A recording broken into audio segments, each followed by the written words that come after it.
Hey, what's up guys? Today we are making homemade chili crisp. Chili crisp is actually the most addictive chili oil you've ever made, with lots of crispy bits in it that has so many uses. It's crazy delicious, super addictive, and I love it.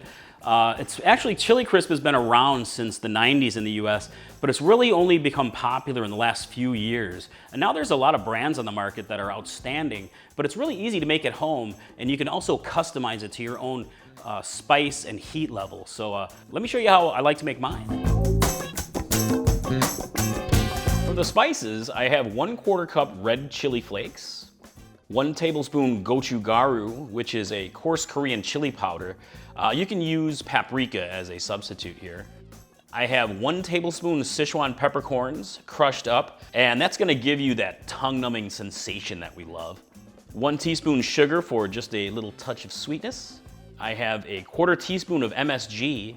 Now you can skip the MSG and use salt instead, but MSG is more authentic to the recipe, and it adds a wonderful umami to the chili crisp that you really won't get anywhere else. And 1 tablespoon soy sauce. And we're just gonna mix this all together here, and that's gonna form all the amazing sludge in the bottom of our chili crisp. Okay, let me set this aside. Next we have 1½ cups of peanut oil, and you can really use any neutral vegetable oil here, but I really love peanut oil. I have 2 serrano peppers sliced very thinly, and you can really use hotter or milder peppers here. 1 thinly sliced shallot, and all this is gonna form the crispy bits of our awesome chili crisp.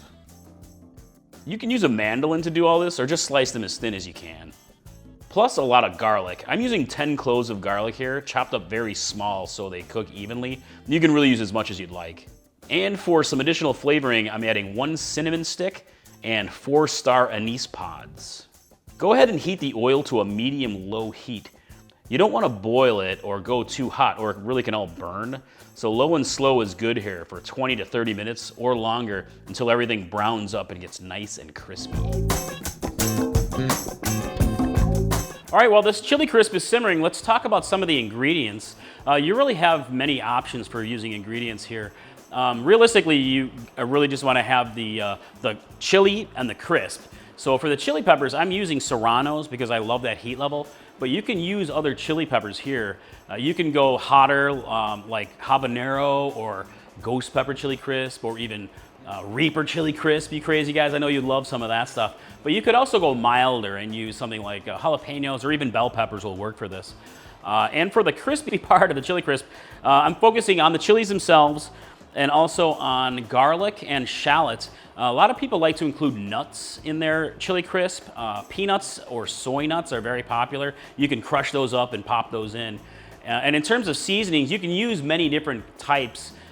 Just really use your favorites. This is a little bit more like the original brand that's popularized chili crisp. But again, you could go different spices that you want to. And also you can actually make a pure Chilihead version and only use dried chili flakes and fresh chilies for this, with maybe a little bit of garlic and some seasonings. So you could make yourself like just a pure serrano chili crisp, or habanero chili crisp, or ghost pepper Reaper chili crisp. I know you guys want to. So so many different ways to customize it, make it your own. All right, check it out guys. This has been simmering. You see it's got a nice simmer. It's been going for about 25 minutes or so, and it's starting to brown up nicely. I'm gonna simmer it longer until it gets even more brown, and then we'll let it crisp up. All right guys, this is looking nicely browned up, and it's getting nice and crispy. So we're gonna go ahead and remove it from heat and strain it. All right, I got my spice bowl set up here. So go ahead and strain the oil into the bowl, like so. And you're gonna keep the crispy bits out, and they'll crisp up even more outside of the oil. So we're gonna let them cool slightly.